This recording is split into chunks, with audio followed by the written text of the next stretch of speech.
With a win against the Atlanta Hawks, the Brooklyn Nets can track down the New York Knicks for the Atlantic Division lead. Joe Johnson taking on his former team, the Atlanta Hawks. We are in the second quarter. C.J. Watson gets it to the aforementioned Joe Johnson, who pulls and drains a three-pointer. He had 18 points and 3 rebounds in the game. Brooklyn up by 3 later.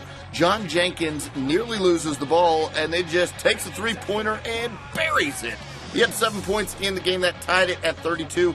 Later in the second quarter, this is Josh Smith, Atlanta's star, working his way to the basket, spin cycle, and the two-handed jam. He was 9 of 14 from the field, but Brooklyn in front 49-48. Deron Williams driving to the basket, and loose ball falls on the floor. Tough fall there for Deron Williams. We go the other way, but yeah, the concern here is Deron Williams falling on the floor. He would leave the game, but he did return, so that's the good news for Nets fans. Third quarter action, Joe Johnson to Deron Williams. There he is, knocking down the jumper. 18 points, 8 assists in the game.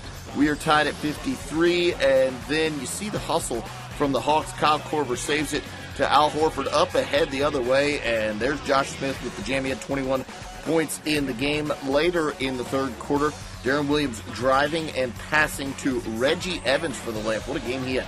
14 points and 22 rebounds, but Atlanta up by a single. Later, fourth quarter action now. It's Al Horford driving, and perhaps a bit lucky, flings that one up in the air, gets the basket and the foul. He had a huge game, 22 points, 11 rebounds, but Brooklyn up by a pair. Watch it one more time. Yeah, that's a rainbow shot right there.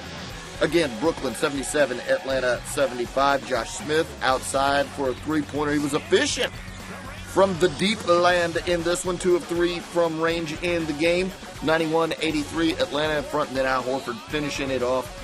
96-83 at that point. Atlanta goes on to win it by a dozen. Final score 105-93.